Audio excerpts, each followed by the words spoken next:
नमस्कार दोस्तों, study today with Viplav YouTube channel में आप सभी का स्वागत है। आज के इस वीडियो में क्लास 10 के सोशल साइंस के टॉप क्वेश्चन को देखने वाले हैं, जो आपके आने वाले वीकली टेस्ट के लिए अति महत्वपूर्ण होगा।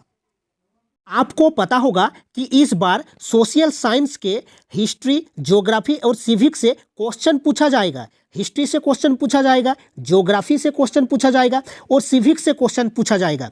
और हिस्ट्री से भूमंडलीकृत विश्व का बनना, इससे क्वेश्चन पूछा जाएगा। और ज्योग्राफी से कृषि से क्वेश्चन पूछा जाएगा। और सिविक्स के लोकतंत्र और विविधता से क्वेश्चन पूछा जाएगा।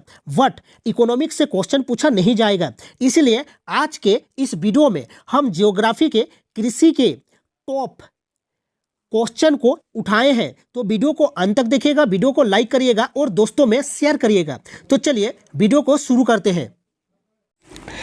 पहला क्वेश्चन गिवन है, मध्य अमेरिका में झूम कृषि को किस नाम से जाना जाता है? ऑप्शन गिवन है रे, रोका, मिल्फा या इनमें से कोई नहीं। तो इसका जो राइट आंसर होगा ऑप्शन सी होगा। मध्य अमेरिका में झूम कृषि को मिल्फा के नाम से जाना जाता है। झूम कृषि को झारखंड में किस नाम से जाना जाता है? परीक्षा के दृष्टिकोण से बहुत ही इंपॉर्टेंट है। तो झारखंड में इसको कुरुबा के नाम से जाना जाता है। कुरुबा के नाम से जाना जाता है, नोट कर लीजिएगा। और मणिपुर में झूम कृषि को पामलू के नाम से जाना जाता है। पामलू के नाम से जाना जाता है। और याद रखना, अंडमान और निकोबार में झूम कृषि को दीपा के नाम से जाना जाता है। दीपा, याद रखना। तो चलिए नेक्स्ट क्वेश्चन को देखते हैं। क्वेश्चन नंबर 2 गिवन है, निम्न में से रोपण कृषि का उदाहरण है? गन्ना, चावल, गेहूं या चना? तो इसका जो राइट आंसर होगा ऑप्शन ए होगा, गन्ना। रोपण कृषि का उदाहरण गन्ना होता है, चाय होता है, उसके बाद कॉफ़ी होता है, याद रखना कॉफ़ी होता है, ठीक है। उसके बाद क्या होता है? रबड़ होता है। उसके बाद होता है केला, ठीक है। ये सब होता है, ठीक है। रोपण कृषि का उदाहरण आपको याद होगा कि गन्ना भारत के सबसे ज़्यादा किस राज्य में उत्पादन होता है? यूपी राज्य में सबसे अधिक गन्ना का उत्पादन होता है और नंबर 1 पर है, याद रखना। और याद रखना कि गन्ना खेती करने के लिए क्या क्या आवश्यकता है ना? एक लंबे चौड़े क्षेत्र की आवश्यकता होती है रोपण कृषि करने के लिए। और आपको पता होगा कि एकल फसल उगाई जाती है। रोपण कृषि में एकल फसल उगाई जाती है। और आपको पता होगा कि इसमें सबसे ज़्यादा पूंजी की आवश्यकता होती है और सबसे ज़्यादा श्रम की भी आवश्यकता होती है, ठीक है। ये सब आपको पता होना चाहिए। तो चलिए नेक्स्ट क्वेश्चन को देखते हैं। क्वेश्चन नंबर 3 गिवन है, इनमें से कौन सी रबी फसल है? चावल, मोटा अनाज, कपास या चना? तो इसका जो राइट आंसर होगा वो ऑप्शन डी होगा, चना होगा। इनमें से कौन सी रबी फसल है ना? चना होगा इसका राइट आंसर। और कुछ इम्पोर्टेंट फैक्ट है, याद रखिएगा। रबी फसल के और क्या क्या उदाहरण हो सकते हैं? परीक्षा में पूछा जाता है कि रबी फसल का जो उदाहरण है वो क्या क्या है? गेहूं हो गया, ठीक है। उसके बाद चना हो गया, रबी फसल का उदाहरण सरसों हो गया, उसके बाद मटर हो गया। ये सब रबी फसल का उदाहरण है, ठीक है। गेहूं, चना, सरसों, मटर। और पूछता है खरीफ फसल, तो खरीफ फसल का उदाहरण को भी जान लेते हैं। खरीफ फसल जैसे चावल, कपास, मक्का, मूंगफली, ठीक है। चावल हो गया, उसके बाद कपास हो गया। कपास के लिए काली मिट्टी की आवश्यकता होती है। चावल, कपास, उसके बाद मक्का, मूंगफली, मक्का, उसके बाद मूंगफली, ये सब खरीफ फसल का उदाहरण है। और नोट कर लीजिएगा कि जायद फसल का उदाहरण जैसे सब्जियां हो गया, खीरा हो गया, तरबूज हो गया, ये सब जायद फसल का उदाहरण है। तो चलिए नेक्स्ट क्वेश्चन को देखते हैं। क्वेश्चन नंबर 4 गिवन है, सुनहरा रेशा किस फसल को कहा जाता है? सुनहरा रेशा किस फसल को कहा जाता है? रबड़, जूट, कपास या कहवा? तो इसका जो राइट आंसर होगा वो जूट होगा। जूट को सुनहरा रेशा के नाम से जाना जाता है। और जूट का उत्पादन सबसे अधिक कहाँ होता है? भारत में वेस्ट बंगाल में होता है सबसे अधिक उत्पादन। जूट का सबसे अधिक उत्पादन वेस्ट बंगाल में होता है और जूट को सुनहरा रेशा के नाम से जाना जाता है। और आपको याद होगा कि भारत की दो प्रमुख रेशेदार फसल के नाम परीक्षा में पूछा जाता है। तो भारत के प्रमुख रेशेदार फसल का नाम है, एक हो गया जूट हो गया और दूसरा क्या हो गया? एक जूट और दूसरा रेशम। याद रखना रेशम। तो भारत की दो प्रमुख रेशेदार फसल का उदाहरण जूट और रेशम क्या है? रेशेदार फसल है। याद रखना रेशेदार फसल है। ठीक है, इसको याद रखना। तो चलिए नेक्स्ट क्वेश्चन को देखते हैं। Question number 5। Question number 5 given है, भारत के किस राज्य में धान का उत्पादन सबसे अधिक होता है? भारत के किस राज्य में धान का उत्पादन सबसे अधिक होता है? ना पश्चिम बंगाल, उड़ीसा, झारखंड और बिहार। तो इसका जो राइट आंसर होगा वो ऑप्शन ए होगा, पश्चिम बंगाल होगा। पश्चिम बंगाल में सबसे अधिक धान का उत्पादन होता है। आपको याद होगा कि धान के उत्पादन में 25 डिग्री सेंटीग्रेड की आवश्यकता होती है तापमान।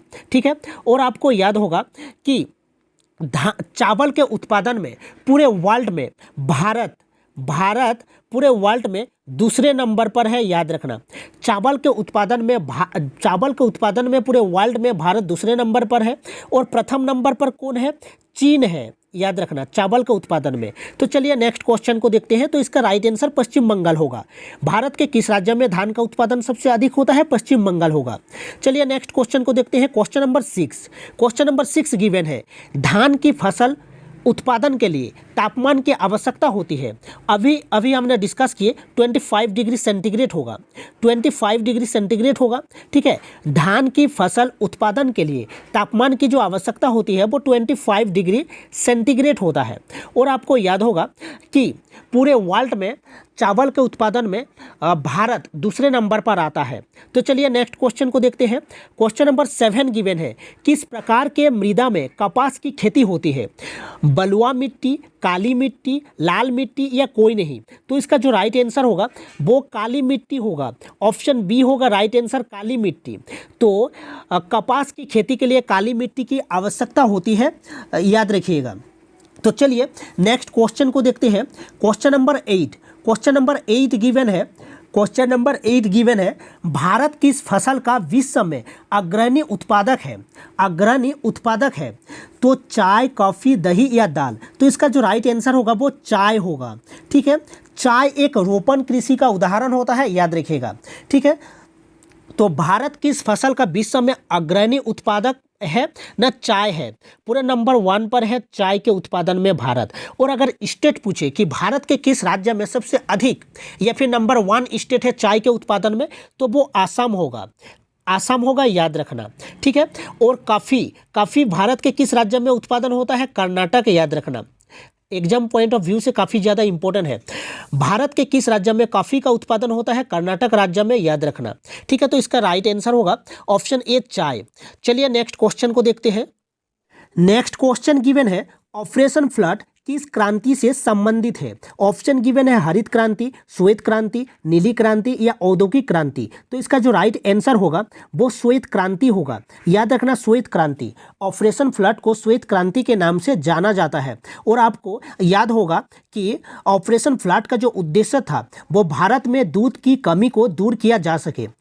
श्वेत क्रांति का उद्देश्य क्या था? ना भारत में दूध की कमी को दूर किया जा सके। तो इसका राइट आंसर श्वेत क्रांति होगा।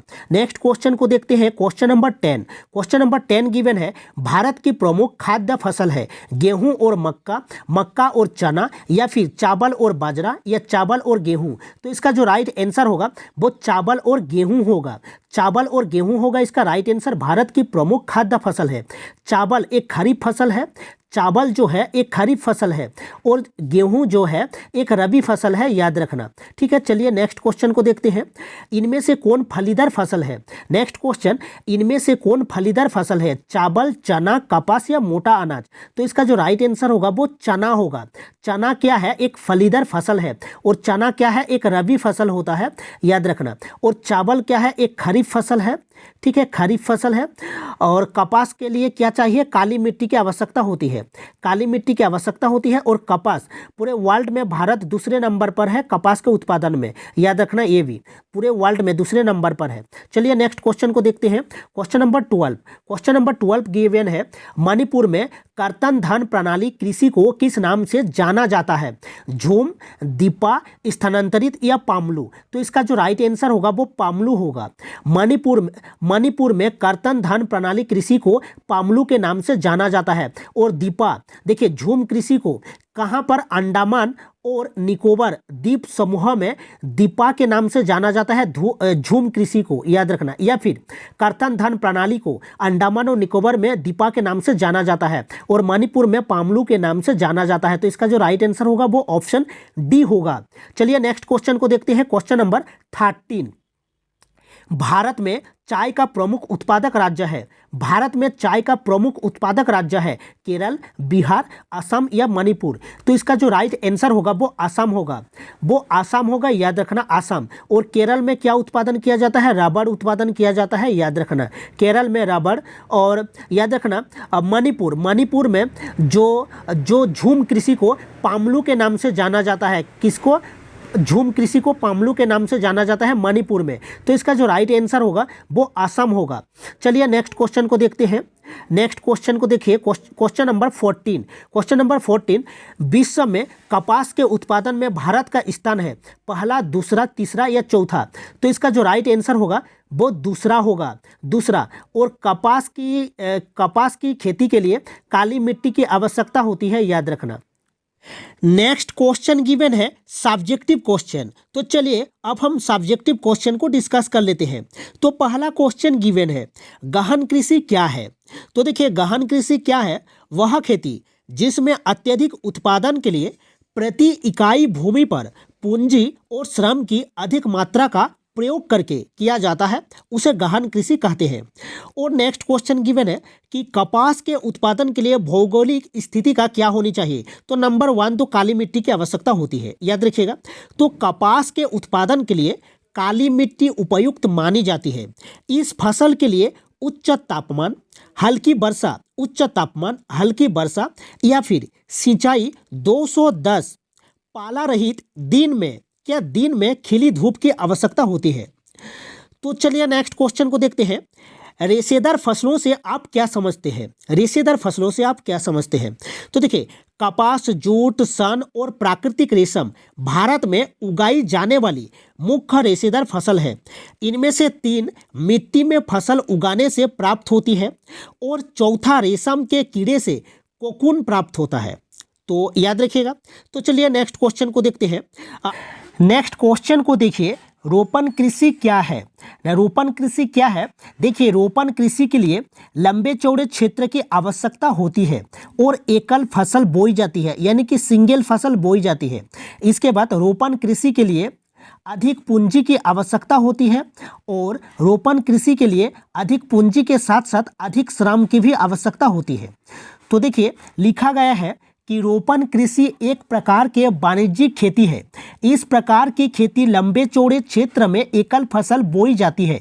इसमें अत्यधिक पूंजी और श्रम की आवश्यकता होती है, जैसे चाय, कॉफ़ी, रबड़, गन्ना, केला इत्यादि। ये सब रोपण कृषि के उदाहरण हैं। चलिए नेक्स्ट क्वेश्चन को देखते हैं। Question number 5। क्वेश्चन नंबर 5 में गिवन है, भारतीय कृषि की किन्हीं 4 विशेषताओं को लिखिए। तो चलिए 4 विशेषताओं को देखते हैं भारतीय कृषि के। भारत एक कृषि प्रधान देश है जिसमें कृषि की 4 विशेषताएं निम्न है। विशेषता 1, खेती में पशुओं की मुख्य भूमिका होती है। विशेषता 1 में लिखा गया है, खेती में पशुओं की मुख्य भूमिका होती है। विशेषता 2, भारतीय कृषि पूरी तरह से मानसून पर आधारित है। विशेषता 3, भारतीय कृषि में जोतों का आकार छोटा है। और विशेषता 4, उत्पादन में खाद्य पदार्थों की बहुत अधिकता रहती है। तो चलिए नेक्स्ट क्वेश्चन को देखते हैं। Question number 5। Question number 5 given है, भारतीय कृषि के पिछड़ेपन के क्या कारण है? तो भारत एक कृषि प्रधान देश है, इसके पिछड़ेपन के निम्न कारण है। तो कारण 1, पारंपरिक तकनीक। भारतीय किसान आज भी कृषि कार्य हेतु पारंपरिक तकनीक का प्रयोग करते हैं, जिसके कारण उत्पादन कम होता है। कारण नंबर 2, जोतों का छोटा आकार। भारत में एक ही परिवार के लोग पीढ़ी दर पीढ़ी अपनी भूमि को बांटते जाते हैं, जिसके कारण जोतों का आकार छोटा होता जा रहा है और कृषि पिछड़ रही है। कारण नंबर 3, मानसून पर आधारित। भारतीय कृषि पूर्ण रूप से मानसून पर आधारित है। जब वर्षा अच्छी होती है, कृषि अच्छी होती है और वर्षा अच्छी नहीं होती तो उत्पादन अच्छा नहीं होता। इसलिए भारतीय कृषि को मानसून के साथ जुआ कहा जाता है। कारण नंबर 3 को देखिए, कारण नंबर 4 होगा। ठीक है, कारण नंबर 4, साख का अभाव। भारतीय कृषि ऋण के अभाव में पिछड़ रहा है। व्यापार बैंकों द्वारा कृषि को ऋण नहीं दिया जाता है। जमींदारों के द्वारा ऋण दिया जाता है, परंतु ब्याज की दर बहुत ऊंची होती है। तो ये था अंतिम क्वेश्चन। आई होप आपको वीडियो अच्छा लगा है तो वीडियो को लाइक करिएगा। मिलते हैं नेक्स्ट वीडियो में। Thank you.